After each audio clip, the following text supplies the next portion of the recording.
আসসালামু আলাইকুম। এই জায়গাটি আসলে অনেক সুন্দর। আমার বাসা থেকে খুব একটা বেশি দূরে নয়। তো প্রায় সময় হচ্ছে এখানে আসি। বিশেষ করে হচ্ছে আপনার প্রতি সপ্তাহে ২-১ বার আসলে আসা হয়। তো খুবই মনোরম একটা পরিবেশ, নদীর কাছে, খুব বাতাস আছে। এখানে আমি যদি মোটামুটি ০.৫ ঘন্টা ১ ঘন্টার মতো সময় কাটাই,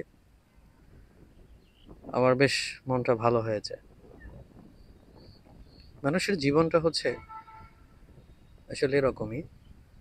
সুখ, দুঃখ, আনন্দ, বেদনা, ভালো লাগা, খারাপ লাগা, ভালো থাকা, খারাপ থাকা সবকিছু মিলিয়েই হচ্ছে মানুষের জীবন।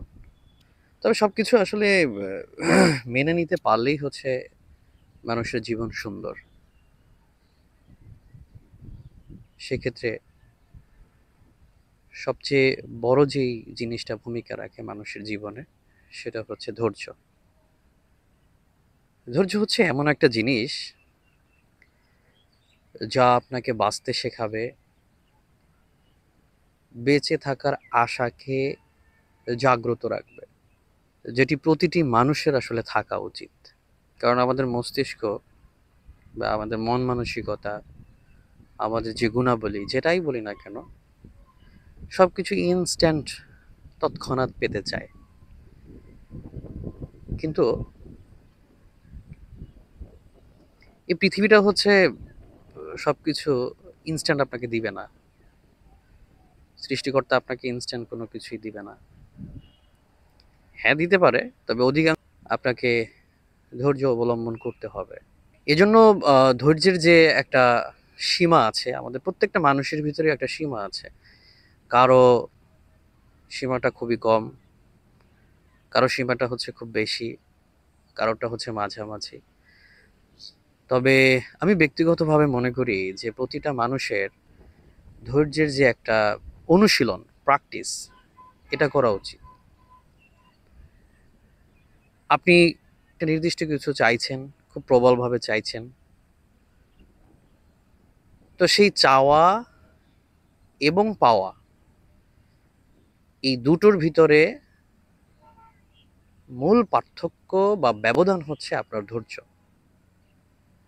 আপনার ধৈর্য আপনাকে কাঙ্ক্ষিত বস্তু পাওয়ার যে আকাঙ্ক্ষা সেটা অবশ্যই পূরণ করতে পারে, যদি আপনি ঠিকভাবে ধৈর্য অবলম্বন করতে পারেন। আসলে শুধু ধৈর্য অবলম্বন করলেই হয় না, এর পাশাপাশি আমাদের চেষ্টা, অবিচল চেষ্টাও থাকা দরকার। তবে চেষ্টা আমাদের কম বেশি সবারই থাকে। তবে আমার মনে হয় যেটা সবচেয়ে বড় যে জিনিসটা সেটা হচ্ছে ধৈর্য। আমাদের প্রতিনিয়ত ধৈর্যকে লালন এবং পালন করার মানসিকতা আসলে তৈরি করতে হয়। দিন শেষে দেখা যায় আমরা যেই বস্তুগুলো বা যেগুলো পাওয়ার জন্য আসলে কষ্ট করেছি, শ্রম দিয়েছি, চেষ্টা করেছি, পাশাপাশি আমরা ধৈর্য অবলম্বন করেছি, সেগুলোই আসলে আমরা পাই, বা কিছুটা হলেও বা অধিকাংশটা পাই। কোনো কিছু পেতে হলে আসলে দৃঢ় যেরকম চেষ্টা থাকা দরকার, সেরকম আপনার দৃঢ়তা থাকা দরকার।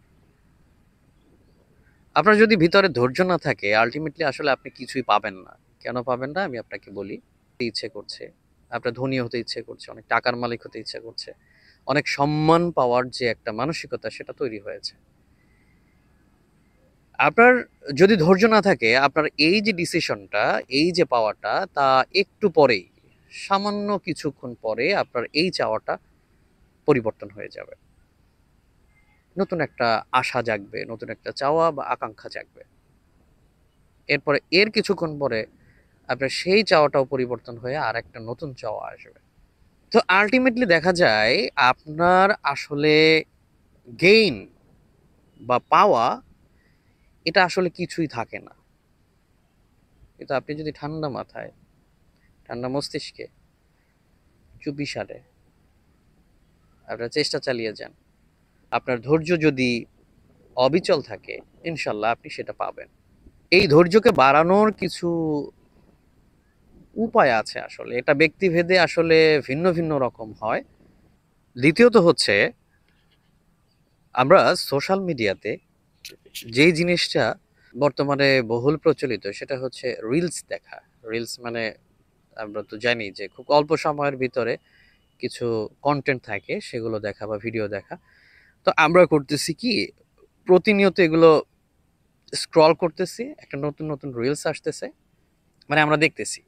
এতে হচ্ছে আমাদের ভিতরে আমাদের মস্তিষ্কে এই প্র্যাকটিসটার কারণে আমরা প্রতিনিয়ত আমরা স্ক্রল করতেছি এবং নতুন, নতুন ভিডিও আসতেছে, নতুন, নতুন সিচুয়েশন আমাদের সামনে আসতেছে।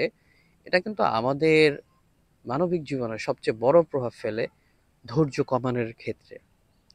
আমাদের যে ধৈর্যটা আছে, যে সীমাটা আছে সেটাও আল্টিমেটলি অনেক, অনেক, অনেক পরিমাণে কমিয়ে দিচ্ছে এই রিলসগুলো। আমরা সবাই কম বেশি দেখি ঠিক আছে।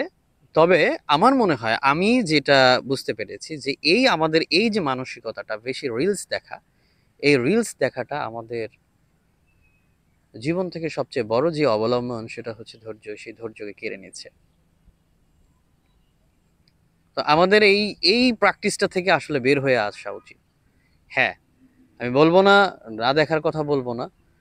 তবে সেক্ষেত্রে আপনি যদি লেন্দি কিছু দেখেন, যেমন একটা নাটক, একটা মুভি শেখার জন্য বা হচ্ছে ওয়াজ মাহফিল, গজল সেগুলো আপনি দেখতেই পারেন। আমার মনে হয় সেই প্র্যাকটিসগুলো আমাদেরকে ধৈর্য শেখাতে সহায়তা করবে। তৃতীয়ত আমার কাছে যে ব্যাপারটা মনে হয় সেটা হচ্ছে নিজের যত্ন নেওয়া সর্বোপরি। তো নিজের যত্ন আমি কিভাবে নিব? নিজের যত্ন নেওয়ার অনেকগুলো উপায় আছে। যেরকম আপনি নিয়মিত ব্যায়াম করা, পুষ্টিকর খাবার গ্রহণ করা। আমাদের মস্তিষ্কটা কাজ করতে, করতে বা আমাদের বাসায় থাকতে, থাকতে একটা বদ্ধ পরিসরে থাকতে, থাকতে আমাদের মস্তিষ্কটা খুব হেজি হয়ে যায়। নতুন কিছু ভাবনা, নতুন কিছু চিন্তা ভাবনা এগুলো খুব কম আসে এবং ধৈর্যের লেভেলটা অনেক কমে যায়। তো যথাসম্ভব আমি আপনাকে বলছি না অনেক দূরে, দূরে যেতে হবে। আপনার আশেপাশে বা খুব কাছাকাছি বা দূরে যান, যেখানেই যান না কেন ভ্রমণ করা। তো সর্বোপরি এরকম আরো অনেক বিষয় আছে। এটা যদি আপনি নিজেই খেয়াল করেন, আপনার ভিতরে আপনি ফিল করতে পারবেন এই ব্যাপারগুলো। এবং আপনার আসলে কি, কি প্রয়োজন এটা আপনি খুব ভালোভাবে ফাইন্ড আউট করতে পারবেন। তবে আমার কাছে যে কয়টা আ পয়েন্ট মনে হয়েছে সেই কয়টা পয়েন্ট আমি বললাম, আপনাদের সাথে শেয়ার করলাম। তো এভাবে আমার মনে হয় ধৈর্য অবলম্বন করে এবং চেষ্টা এবং কনসিস্টেন্সি বজায় রেখে অর্থাৎ নিয়মিত কাজ করার যে প্রবণতা এটা করে এটা যদি আমরা করি তাহলে অবশ্যই আমরা ইনশাল্লাহ সফলতা অর্জন করব এবং আমাদের কাঙ্ক্ষিত লক্ষ্যে ইনশাল্লাহ আমরা পৌঁছতে পারবো। অর্থাৎ আমরা যারা আখিরাতে বিশ্বাসী বা পরকালে বিশ্বাসী, আমার মনে হয় আমাদের দুনিয়ার জীবনটাও সুন্দর হবে এবং আখিরাতের জীবনটাও সুন্দর হবে। আমরা যারা পরকালে বিশ্বাসী। সবাই ভালো থাকুন।